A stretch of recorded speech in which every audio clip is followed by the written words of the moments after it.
देखील ही शहरं चालवतात अशा शहरातील नागरिकांच्यासाठी यासारख्या योजना म्हणजे त्यांच्या हक्काचे अधिकार आहे असं आमचं मत आहे.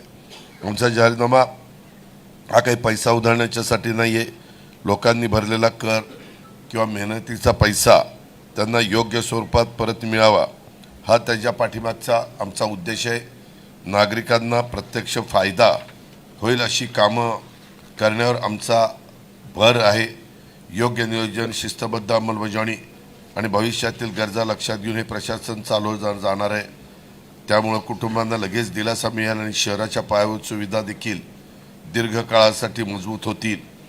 जगातील यशस्वी शहरं याच पद्धतीनं पुढं जात आहेत हे आपण बऱ्याचदा अनुभवतो. ती आधी वाहतूक, शिक्षण, पाणी, आरोग्यासारख्या मूलभूत सुविधांवर गुंतवणूक करतात आणि या गोष्टी मजबूत झाल्यावरच विकास आपोआप होतो आणि नागरिकांचं जीवन अधिक सुखकर बनते आणि ती शहरं समृद्ध देखील होतात.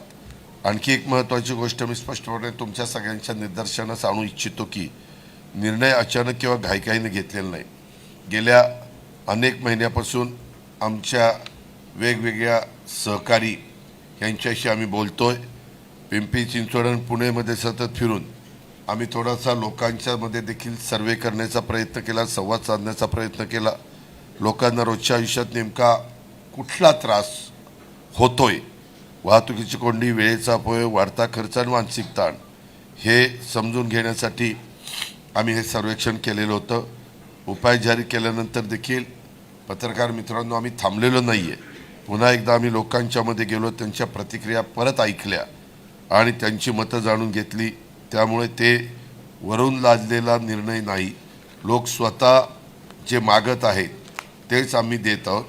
आता या गोष्टीवर नागरिक स्वतः काय म्हणतात ते तुम्ही ऐका. व्हिडिओ प्ले कर रे, जरा फास्ट कर.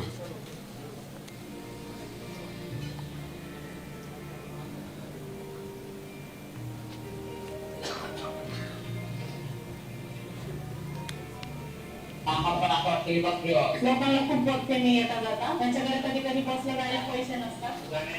खूप असं ट्रॅकिंग वगैरे असते.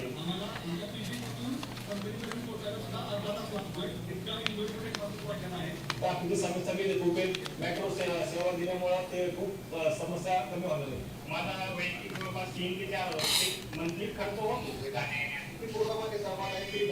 बस सेवा, पीएमटी सेवा और मेट्रो स्टेशन फ्री करने वाले.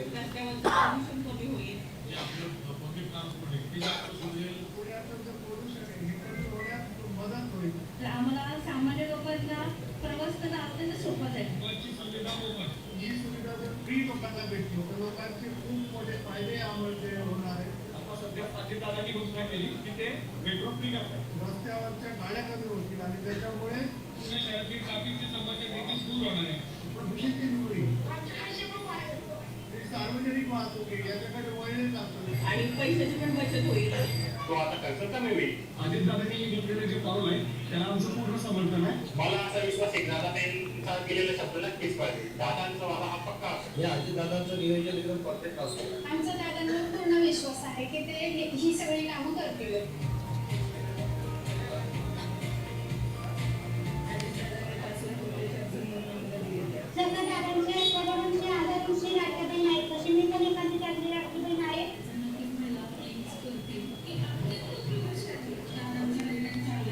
आम्ही महिला स्वतःच्या पायावरती उभं राहू शकतो.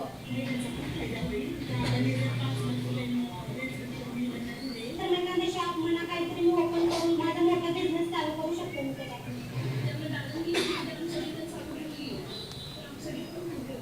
माझ्यासारखे कितीतरी आहेत ज्यांना त्यांच्या मुलीच्या लग्नाची काळजी असते आणि दादांनी केलेल्या लाडक्या बहिणी योजनेमुळे ते शक्य झालेलं आहे. दादांना सर्वतोपरी कामांचा पाठिंबा आहे. आमचं सोन्याचे दिवस आम्हाला आले असं म्हणायला काय हरकत नाही.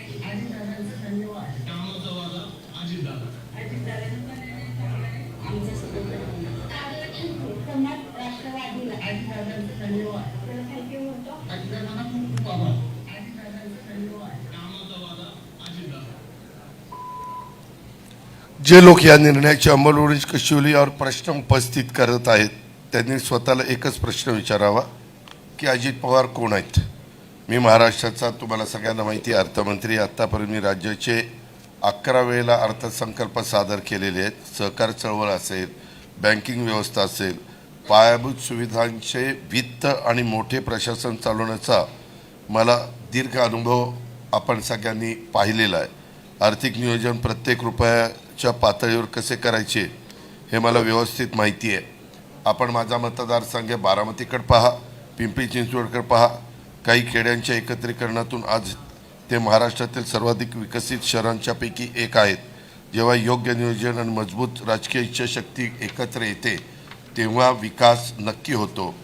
मोफत मेट्रो किंवा PMPML बस प्रवास करण्याचा निर्णय अचानक किंवा घिसाडीमध्ये घेतलेला नाही आहे, तर सखोल विचार करून तज्ज्ञांचा सल्ला, राजकीय धैर्य आणि जनतेबद्दलची खरी काळजी यातून आम्ही हा निर्णय घेतलेला आहे. महानगरपालिका फक्त उत्पन्न मिळवण्यासाठी नसते, तर ती नागरिकांना देण्यासाठी असते, लोकाभिमुख कारभार करून दाखवण्यासाठी असते.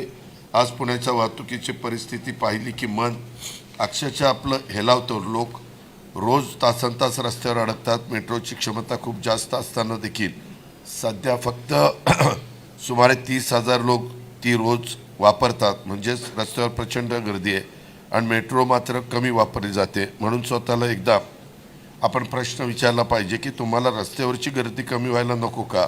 तुम्हाला लवकर घरी पोचायचं नाही का? चांगले रस्ते आणि कमी ताणतणावाचे जीवन आपल्याला नको आहे का? यासाठी धाडसी आणि ठोस निर्णय घ्यावे लागतात.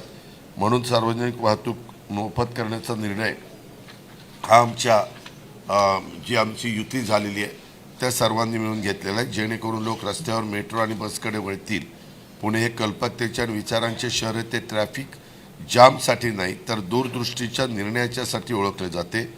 फक्त पिंपरी चिंचवडमध्ये वाहतूक कोंडीमुळे दरवर्षी 7,200 कोटीचं नुकसान होतं, कारण इंधन वाया जातं आणि लोकांचा वेळ निघून जातो. त्यांच्या तुलनेत मेट्रो आणि बस मोफत करायचं म्हटलं तर मी दोन्हीचे मिळून 300, 200, 500 सांगितले होते, पण 216 कोटी PCMCचे बजेटच्या फक्त 2%, म्हणजेच 7,200 कोटीचं नागरिकांचं नुकसान आणि हवेचं प्रदूषण, आणि ते टाळण्यासाठी 216 कोटी खर्च करणं म्हणजे शहराची अर्थव्यवस्था आणि नागरिकांचा पैसा एक प्रकारे वाचवण्याचंच काम आहे. हेच तत्त्व पुणे महानगरपालिकेला लागू होतं. हे काही अनुदान किंवा मदत नाही. हा सुधारात्मक निर्णय जो खर्चापेक्षा कितीतरी जास्त आहे. विद्यार्थ्यांना टॅब देण्याचा निर्णय फक्त उपकरणासाठी नाही, तर हे शिक्षण सर्वांच्यासाठी खुलं करण्याचा आहे. आज जगातील सर्वोत्तम विद्यापीठे आणि ग्रंथालय आणि अभ्यासक्रम अगदी स्टॅनफोर्ड किंवा MIT ऑनलाईन प्लॅटफॉर्मवर उपलब्ध आहेत. पुणे आणि पिंपरी चिंचवडमधल्या आमच्या गरिबांच्या मुलामुलींना देखील जगातील कुठल्याही मुलींनी इतकीच संधी मिळाली पाहिजे. जे विद्यार्थी आर्थिक आणि कौटुंबिक कारणाच्यामुळे रोज शाळेत जाऊ शकत नाही त्यांच्यासाठी ही जीवनावश्यक मदत ठरणार आहे. त्यामुळे शिक्षण आता जन्म ठिकाणावर किंवा उत्पन्नावर अवलंबून राहणार नाही, तर ह्यामुळं सगळ्यांनाच ते आपल्याला त्याची कवाडं उघडली जाणार आहे. कृत्रिम बुद्धिमत्ता किंवा डिजिटल कौशल्य प्रगत तंत्रज्ञानाचा युगात या निर्णय आपल्या तरुणांना मागे पडू देणार नाही. आम्ही पुणे आणि पिंपरी चिंचवडसाठी आत्मविश्वासी, कुशल आणि स्वावलंबी पिढी घडवण्याचा ह्या निमित्तानं प्रयत्न करतोय. मध्यमवर्गीय कर सवलत ही राजकारणासाठी नाही, तर ती खऱ्या अर्थाने नागरिकांना दिलासा देण्याची एक पद्धत आहे. आज कुटुंबावर शिक्षण, आरोग्य, घर आणि रोजचा खर्चाचा मोठा ताण हे बऱ्याच जणांना सहन करावा लागतो. त्यावर मालमत्ता कराचा बोजा असह्य झाला आहे. हा कर योग्य पद्धतीने कमी करून आम्ही लोकांच्या हातामध्ये अधिक पैसा परत देतो आणि घराची आर्थिक स्थिरता ही निर्माण करण्याचा प्रयत्न करतोय.